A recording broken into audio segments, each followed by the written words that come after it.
Hey, this is John Lee Dumas, the founder and host of Entrepreneurs on Fire. And if you're wanting to learn how to embrace change and navigate through disruption as a leader, then listen to the Leadership is Changing podcast with my good friend, Denis. He's prepared to ignite. Welcome to Leadership is Changing. Each week, we and our guests provide information and insights through exploring leading change. This is taking your leadership to another level by finding the balance between executive excellence and personal well-being through stories that inspire real change. It's time to adapt in our fast-moving world when leadership is changing with your host, Denis Giannoutsas.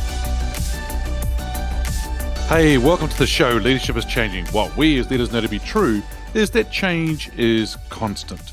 Leaders everywhere confront similar obstacles because people are people, but everywhere you go, leaders are overwhelmed, disrupted, and under pressure.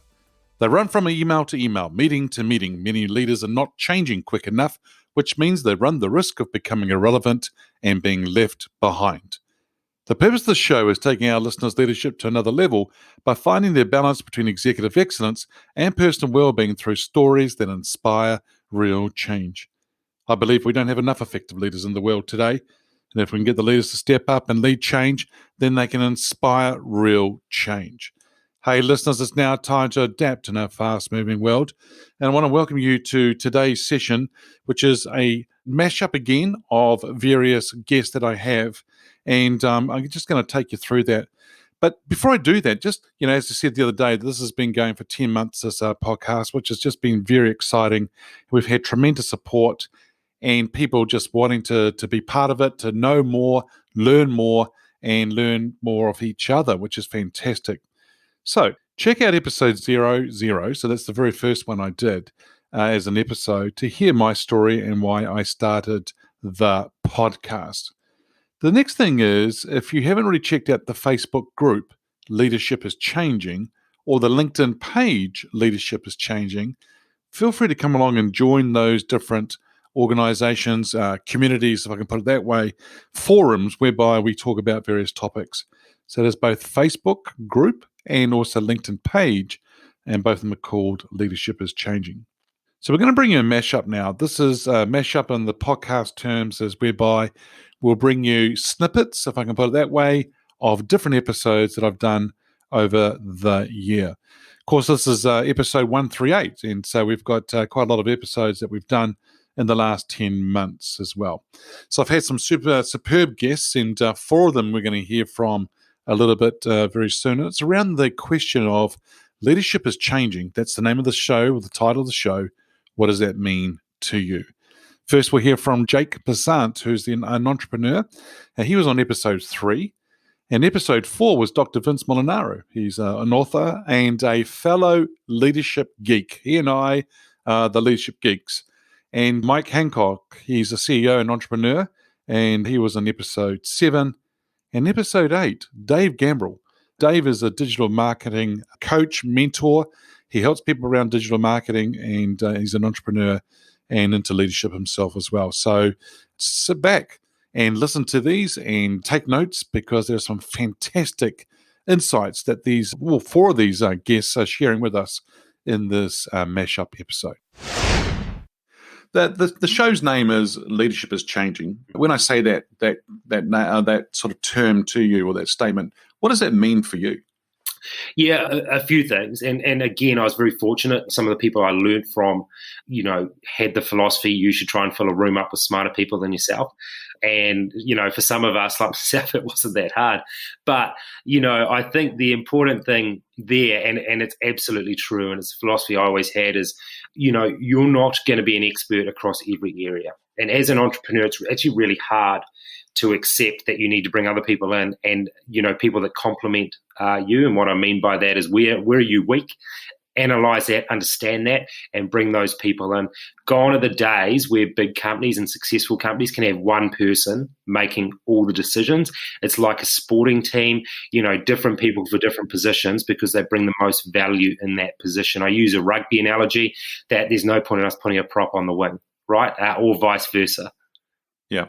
Yeah, I agree. I like it, and fill the room with smarter people. I mean, that's a smart thing to do. And there's a whole lot of egos that are in the way, and so for a lot of entrepreneurs and business owners and senior execs and say large corporates and that, their role is really to set the strategy or set the vision, things like that, and then get the heck out of the way and let people get on with it. But so many of them just want to stay in the way, right? Correct. And I always had the philosophy that if I can make myself redundant as a CEO, I've done my job. So it's not just about day-to-day operations, it's also succession planning, right? I mean, you look at a business and how it's growing. What does that look like in 1, 2, 3, 5, 10 years' time? And then, what skill sets you're going to need through that time. Plan ahead of the curve, but also get the right people in place. If you can't get them in place, outsource it to a company that does it better than you're going to. Yeah, I think that's a big role for leaders, which is the succession planning. They tend to, I've seen a lot of leaders whereby they've gone off to another role and they're off, they're happy and they're doing the other role. But then when you look at the bench, as I call it, in other words, the team that they have who are below them, and in another sense reporting to them, that they, who have they developed? Who is their future successor? And they don't always identify that person. So that's really important, that we have that succession plan and that we have the people that we're wanting to identify. The other thing you say, and Jim Collins talks about it as well in his book, as well, is that having the right people in the right seats on the bus, right? It's just making sure we've got the right people. And this is a question I ask a lot of leaders all the time, and that is, do you have the right people around you? And I get people, I've got the right people. But then a little bit further on down the track, they realize, no, I don't. And I think one of the biggest things, Jake, that I've seen with people around having the right people, if you don't have the right people, it's difficult. When you've got the right people, it happens. I wouldn't say it's easy, but it's easier. But it happens, and that's when you know you've got the right people. Absolutely, and I think that's people outside of the organisation, right? I mean, that those people to bounce those ideas off, somebody that you trust. I always think of it as it's almost the chief of staff that isn't the chief of staff. So they're there, they're super onto it. They've been there, done it. They can give you that advice, that sounding board, because I think sometimes, and particularly when you're running hard, the ability to step out of what you're and take a holistic approach is actually really, really difficult. So having that guidance, that sounding board, and sometimes you make exactly the same decision you were going to, but you feel a whole lot better about it because you bounced it off the right sort of person. Yeah, awesome. Yeah, good. The name of the show is Leadership is Changing. So leadership is changing. What does it mean for you, Vince? Well, I think in many ways I would say that leadership has always changed, right? Because leadership is ultimately, and I've always believed it, it's not my idea. In fact, in the Leadership Contract book, I talk about it. And in Accountable Leaders, I have a chapter dedicated to it. And it's really this sense of leadership is rooted in your context and in your environment. And you always need to be thinking about what is happening externally, what is the implications of the trends and the drivers and the changes, and what does ultimately that mean to how I need to show up, how I need to lead my company, my team, my country. And so I think the leaders who are able to constantly be in connection with their context and have the courage to say, I don't have it all figured out. My company, my organization, my country, my team needs different things from me, and be prepared to evolve and change are the ones who I believe are going to be successful. So I would say leadership is not just is changing, it's always been changing. And we need, now, having said that, there are some, time and truly tested principles that always are important, but we always need to be thinking about evolving our leadership for sure. That's why the title of your podcast is so timely, because it's so accurate. Yeah, and I think that the other thing that I said in the introduction of the podcast and so forth, that is, if leaders are not changing, they're going to become irrelevant and get left behind, and that's something they have to stay in front of the curve to keep going, which is really important. Well, and the point is, it's not them being irrelevant and left behind is a greater risk. It's their companies will be left behind. And that has an impact to employees, to shareholders, to customers. A great thing, I've got an accountable leaders community based on a digital app, and we have weekly calls with a cross-section of leaders who join in. And we were having this conversation a couple of weeks ago, and one of the members shared that she just attended a presentation of directors, of board members, and what one person had commented said, if you are seeing right now, today, if you are seeing your CEO behave the same way he or she did 6 months ago, you're in trouble. And that to me just captured exactly the essence of your point, right? If the most senior leader is leading like they've always done at this moment of a global pandemic, potentially global recession, all the protests and riots that are not riots, but the protests definitely happening around the world, and depending on where you are, they verge on riots. And you're coming up like it's the same old, that's a problem. Yeah. Good points there. Yeah, interesting how things are moving and evolving for sure. Excellent. And so when I talk about the term, the name of the show, Leadership is Changing, well, what does that mean for you? Well, I think, it's a great question, Denis. When the year was, I went to my very first high-level management conference when I was working for the largest financial services company at that stage in Australia, and the year was 1987. And the first project that they had us do, and I was in my very early 20s, was, and I think there was about 150 of us, was write a 5-year plan for our business. Like, in 2020, are you kidding me? Write a 5-month plan, that's too long. So leadership is changing in that the only constant in the universe is change. And the great management books of the 80s and the 90s, the Peter Druckers, the Ken Blanchards and those sort of guys, that's all great. But a lot of it is simply not relevant today because we live in a society where we have to pivot not every 6 or 12 months, but literally every month. And we have to, what works now is not necessarily going to work. And it's not because of COVID. COVID just showed it to people who hadn't seen it yet, and to people who were getting away with things. I mean, we live in the age of, I'm going to go back to answer your question a little bit. In 2015, we ran a series of events around the world. You may have even come to one called Trend 2020. Guess what? It is 2020. And in that series of events, the number one thing that we found after running that in probably about 14 or 15 countries was that the age of youism was coming. We called it #youism. And what youism is that everybody expects everything to be individualized for them. Now, I'll tell you who does this really well are the car companies, Mercedes and BMW in particular. You go to their website now, and if you want your BMW 3 Series, then you go and kit it out with your options on the website, and it prices it up for you. And for instance, I'm one of these people, I like red leather in a car, right? Now, it's not going to look good in a red car, or in a black car, I like white leather or red leather. And now you can do that now, and it gives you a certain, you might have a BMW, 325 or whatever the hell it is, but you've got your own personalized interior. You've got your personalized sound system. You've got your 19-inch rims with everything you want. That's what everybody expects these days. So to have any organization, I don't care if it's the biggest company in New Zealand, I know you've got a lot of, so Fonterra, I don't care if it's Fonterra or a company with 100 people in it, all of those people need to be able to create individual experiences for their clients in today's market. And my research tells me that's not going away between 2020 and 2030. If anything, it's going to be heightened.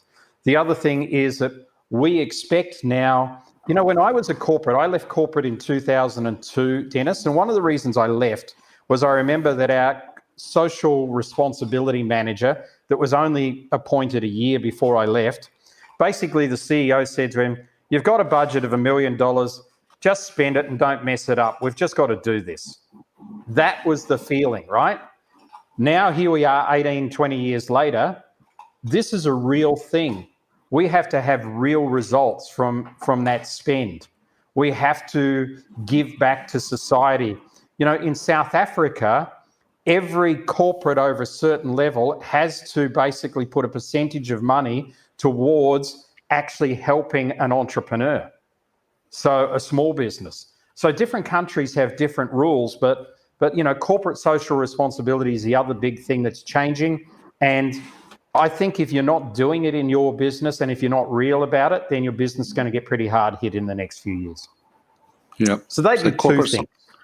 Yeah, corporate social responsibility, but also what you said was around creating that individual experience. And that word experience for that individual is really quite key for a lot of people nowadays. It's I love what you say about the red leather, the interior of the car, and being able to have that option to choose what you want is amazing. And so organizations are going to have to be able to move and change.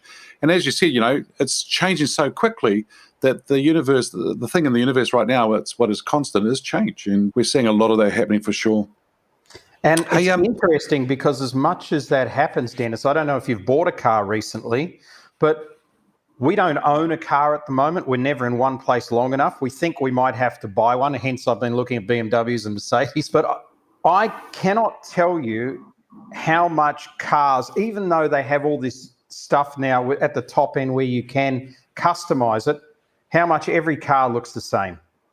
In the 70s and 80s, cars actually looked different. A Corvette looked incredibly different from, say, a Holden or a Ford or something like that. But these days, every damn car looks the same. It's sort of like, why bother? Yeah. So I think companies have to address this. Somebody has to be bold in their Right. industry. So I think there's real space for boldness going forward as well. Yeah, so space for that. Wow. Yeah, and being bold, being different, being out there, which is really interesting. Wow, boldness, amazing. So leadership is changing. When I say that term, and that's what the show's called, what does that mean for you? I think it's funny that I brought up General Stanley McChrystal, because he's one of the guys that talks about this a lot. But I think leadership used to be a top-down approach. So there was a leader or CEO or a person that sat at the top of the hierarchy of the organization, and they basically just shared the information and it flowed downhill. And that's the way it worked. And it worked fine for a really long time. But I believe now we have this thing Stan McChrystal calls decentralized command, meaning the leader casts the vision now, but the successful companies, the ones that are able to transition and take on all the change that we see in the world, are the ones where the leader shares their vision and their intent, and then they delegate the implementation and the activity down to their team. So instead of telling them how to do it, they just tell them what the end result should be, and they let the teams figure out how to do it themselves. And that's how, because things are evolving so quickly, that's how successful leaders are also evolving. They're allowing their teams to be part of that leadership conversation instead of always dictating the conversation. Right. So almost like set the vision and then get the heck out of the way and let the teams get on with what they're really good at doing, rather than sort of trying to dictate and force things in a way that you think should be done. Because we as leaders may not always have the ideas. We may not always have the solution. But if we can let others do that and let them fly, we might be amazed, and we will be amazed in what they can do for themselves. Yeah, indeed. Hey, listeners, trust you really enjoyed those different snippets of the episodes that we've had in the past as a mashup on episode 138, which is around leadership is changing. That title, that statement, what does it mean to you? And we heard some fantastic insights.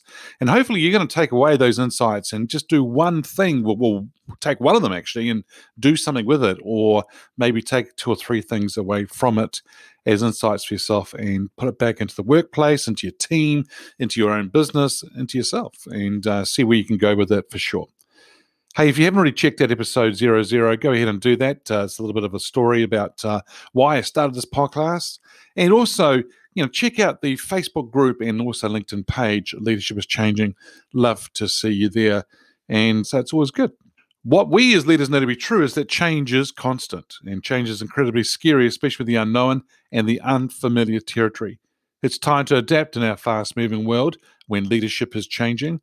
Look out for the episodes as they've been released. Download them, have a listen, put a review, and put a rating. And if you have a question for me or any feedback you actually got for me in relation to the show, then send me an email. If you've got a question for me when I interview my guests, or if you have a question for the Ask Denis episode, which is a freestyle episode, feel free to send me an email, dennis@leadingchangepartners.com. Hey team, it's always great having you here with us. Thanks for tuning in. Until next time, bye for now. Thank you for listening to this episode of Leadership is Changing with your host, Denis Giannoutsas. Each week, we and our guests provide information and insights through exploring leading change, inspiring executives and leaders to adapt and lead a bigger game in a fast-moving world.